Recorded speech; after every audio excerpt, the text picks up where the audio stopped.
किसी ने बड़े कमाल की बात कही है कि पीठ हमेशा मजबूत रखनी चाहिए, क्योंकि शाबाशी हो या धोखा दोनों हमेशा पीछे से मिलता है। हाय गाइस, मेरा नाम है आरजे कार्तिक और आपके लिए एक छोटी सी कहानी। ये कहानी आपको सिखाएगी कि जिंदगी में जब धोखा मिले तो क्या करना चाहिए। बात पुराने जमाने की एक व्यापारी का प्रेम विवाह हुआ।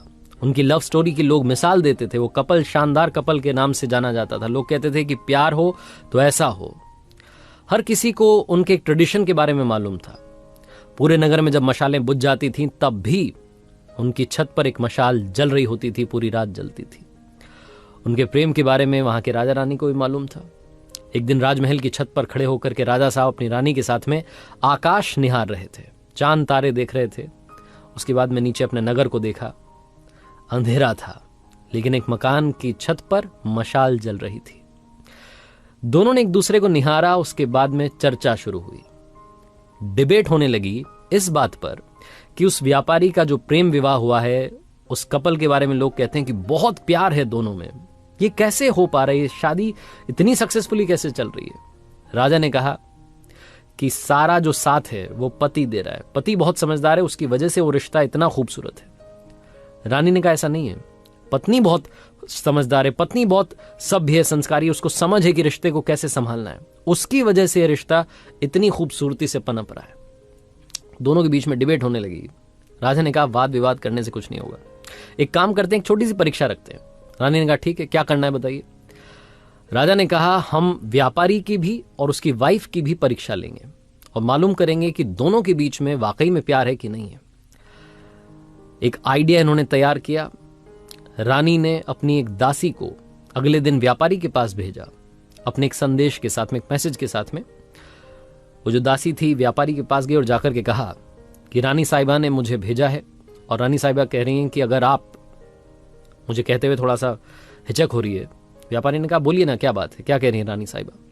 तो दासी ने कहा कि रानी साहिबा कह रही हैं कि अगर आप अपनी पत्नी की हत्या कर दें तो रानी जी आपसे शादी करने के लिए तैयार हैं। वो आप पर मंत्र मुग्ध हो गई हैं, आपसे मोहित हो गई हैं। व्यापारी ने कहा कि आप मेरी तरफ से उनसे माफी मांगिएगा और उनसे कहिएगा कि 1000 रानियां भी आ जाएं तब भी मैं अपनी पत्नी को नहीं त्याग सकता, जिंदगी भर उसके साथ रहूंगा, उसकी रक्षा करूंगा। वो दासी ये मैसेज लेकर के वापस रानी के पास आई। अब की बार जो थी बारी वो राजा की थी और अब टेस्ट होना था उस व्यापारी की पत्नी का।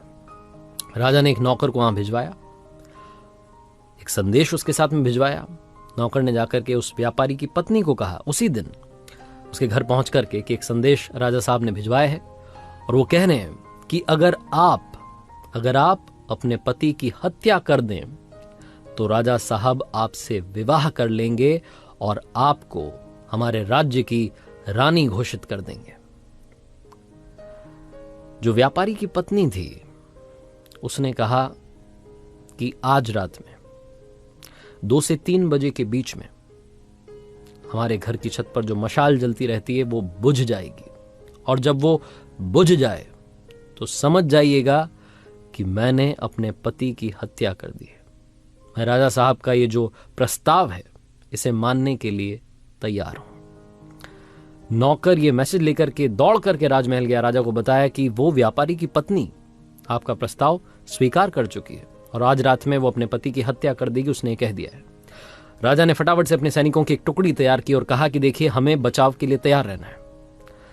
जैसे वो मशाल बुझेगी फटाफट से उस व्यापारी घर में जाना है, उसको बचाना है, उसकी जान बचानी है। सबने कहा ठीक है।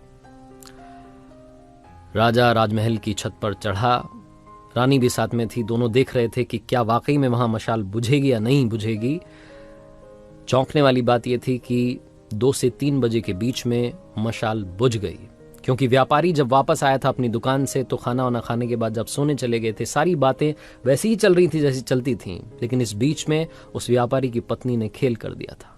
व्यापारी की पत्नी ने एक फांसी का फंदा तैयार किया था और 2 से 3 बजे के बीच में अपने पति को ही फांसी पर लटका दिया था। जैसे ही वो मशाल बुझी, राजा के सैनिक दौड़ करके उस व्यापारी के घर में गए। व्यापारी की पत्नी को तो गिरफ्तार कर लिया, लेकिन उस व्यापारी की जान को नहीं बचा सके। उस रात राजा को नींद नहीं आई। अगली सुबह उसका दिमाग गर्म था, गुस्से में था, खुद से उसको गुस्सा आ रहा था कि ये क्या हो गया। उसे महिलाओं को देखने का मन नहीं कर रहा था, उसे नारी से नफरत हो गई थी। उसे लग रहा था कि ये क्या धोखेबाजी हुई है, ऐसा नहीं होना चाहिए था। बहुत गुस्से में था। जो उनके राज्य का सबसे बुद्धिमान मंत्री था, जो सबसे बड़ा मंत्री था, उसको बुलाया और कहा कि सुनो, अभी जंगल में जा रहा हूं शिकार के लिए, वापस आऊंगा शाम में, तब तक हमारे नगर में जितनी महिलाएं हैं सबके गले कटवा दो, सबको फांसी पर लटकवा दो, ये मेरा आदेश है और आपको मानना होगा। राजा को पता नहीं क्या हो गया। राजा घोड़े पर सवार होकर के जंगल की तरफ निकल गया। यहां मंत्री के होश उड़ गए। उसे समझ नहीं आया कि ये क्या हो रहा है। राजा साहब ने क्या उलूल जुलूल सा आदेश दे दिया, उन्हें महिलाओं से नफरत हो गई। मंत्री अपने बूढ़े पिता के पास गया, जो कि एक वक्त में उस राज्य का मंत्री था, और जाकर के कहा कि पिताजी, राजा पागल हो गया है।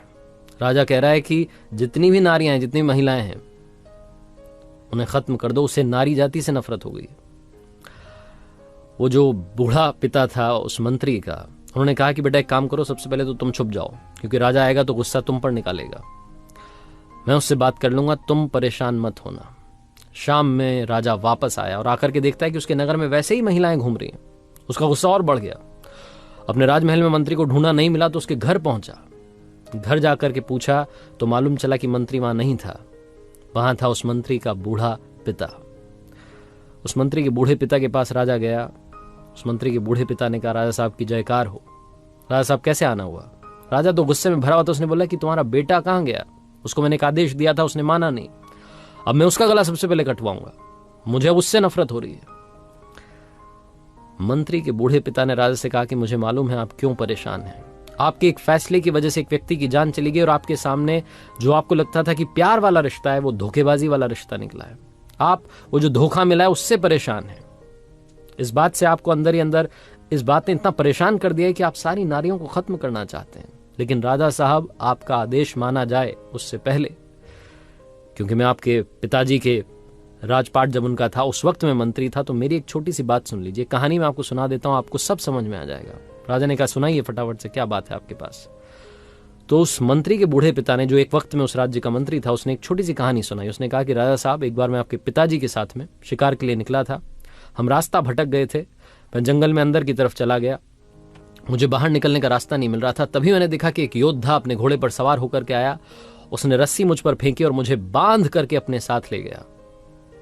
मुझे पता नहीं था कि कहां ले जा रहा है। मुझे कब्रिस्तान में लेकर के गया। जब कब्रिस्तान में लेकर के गया तो मुझे लगा कि मेरा खेल यहीं खत्म होगा। मैंने बहुत अपनी जान बचाने की कोशिश की, लेकिन वो बहुत ताकतवर था। एक कब्र के पास में, उस कब्र के ठीक नीचे की तरफ, उसने एक गड्ढा खोदना शुरू किया और मुझसे कहा कि चुपचाप मेरा साथ दो। हमने मिलकर के वहां 2 कब्रें खोदी। मुझे तो समझ में आ गया था कि एक में तो मुझे दफनाया जाएगा, मेरी मौत होने वाली है। दूसरी में किसको दफनाया जाएगा मुझे पता नहीं था। वो जो योद्धा था, वहीं पास में खंडर था, फटाफट से दौड़ के गया उसकी छत पर। उसने मुझे घोड़े से बांध रखा था और उस छत पर से एक सरकटी लाश नीचे फेंक दी। मैं डर गया, क्योंकि वो जिसकी लाश थी, ऐसा लग रहा था कि अभी अभी उसका मर्डर हुआ है, अभी अभी उसकी हत्या की गई है। वो योद्धा उतर करके वापस नीचे आया और मुझसे कहा कि सुनो, इसको दफनाना है। वो जो एक कब्र थी उसके पैरों की तरफ वो जो सरकटी लाश थी उसको दफना दिया गया। मैं डर रहा था राजा साहब, मुझे लगा था कि ये जो दूसरी कब्र है इसमें मुझे दफनाया जाएगा। लेकिन उस योद्धा ने जो मुंह पर कपड़ा बांधा हुआ था उसे हटाया। वो एक खूबसूरत कन्या थी, महिला थी। उसने कहा कि घबराओ मत, मुझे मालूम है तुम कौन हो। तुम इस राज्य के मंत्री हो और इस राज्य के राजा को जाकर के मेरा संदेश देना। उनके एक राजकुमार ने मेरी हंसती खेलती जिंदगी को बर्बाद कर दिया, और राजकुमार मुझे पाना चाहता था, इसलिए मेरे पति की हत्या कर दी। ये मेरे पति की कब्र है, जिसके नीचे एक और कब्र मैंने खोदी है, और ये जो लाश है ये उसी राजकुमार की लाश है जिसे हमने दफना दिया है। और उसके बाद वो बोलती चली गई कि अब मैं अपना गला काट रही हूं, मैं अपनी जान दे रही हूं, मैं अपने पति के पास वाली कब्र में जिंदगी भर आजीवन, जब तक नामो निशा रहे हम दोनों का, तब तक के लिए दफन होना चाहती हूं। ये जिंदगी खत्म करना चाहती हूं। अगली जिंदगी में भी जहां मिले हम साथ रहें, इसी तमन्ना के साथ में पास में दफन होना चाहती हूं। मुझे दफन कर दीजिएगा। और ये बोल करके उसने अपना गला काट दिया। राजा साहब, उस दिन मुझे समझ में आया कि सच्चा प्यार क्या होता है। उस महिला ने जो अपनी जिंदगी कुर्बान कर दी अपने पति के लिए, उसने मुझे सिखाया कि सच्चा प्यार क्या होता है। आप इस बात से परेशान हैं कि वो जो व्यापारी है उसकी पत्नी ने उसे धोखा दे दिया। आप इस महिला के बारे में सोचिए जिसने अपने पति के लिए अपनी भी जान दे दी। सिर्फ एक महिला के धोखेबाजी की वजह से आप सारी महिलाओं को कहां फांसी पर लटकाने के लिए चले थे। अपने फैसले को बदलिए। राजा को समझ में आ गया। कहानी बहुत छोटी है लेकिन हम सब के लिए बहुत इंपॉर्टेंट मैसेज लेकर के आई है। हम सब लोग जिनको कभी ना कभी धोखा मिला है, हम अंदर से टूट जाते हैं। हमें लगता है कि ये लड़का ये लड़की खराब है। सारे लड़के खराब होते हैं, सारी लड़कियां खराब होती हैं किसी एक व्यक्ति की वजह से जिसने आपको धोखा दिया है। बाकियों को भी उसी तराजू में तौलना बंद कीजिए। जिंदगी में हमेशा हमेशा याद रखिए कि अगर बुरे लोग इस दुनिया में हैं तो अच्छे लोग भी इस दुनिया में हैं। और अगर आपका एक रिश्ता टूट गया, आपको एक जगह से धोखा मिला है, इसका मतलब ये नहीं है कि आपको हमेशा ही धोखा मिलेगा। जिंदगी में प्यार जरूर मिलेगा, ये विश्वास रखिए। और अगर आपको प्यार मिल जाए तो प्यार करो इतना कि दुनिया करना चाहे आपके जितना। याद रखिए, हर सोमवार सुबह 9:30 बजे आरजे कार्तिक के सोशल मीडिया हैंडल्स पर देखिए एक नई कहानी।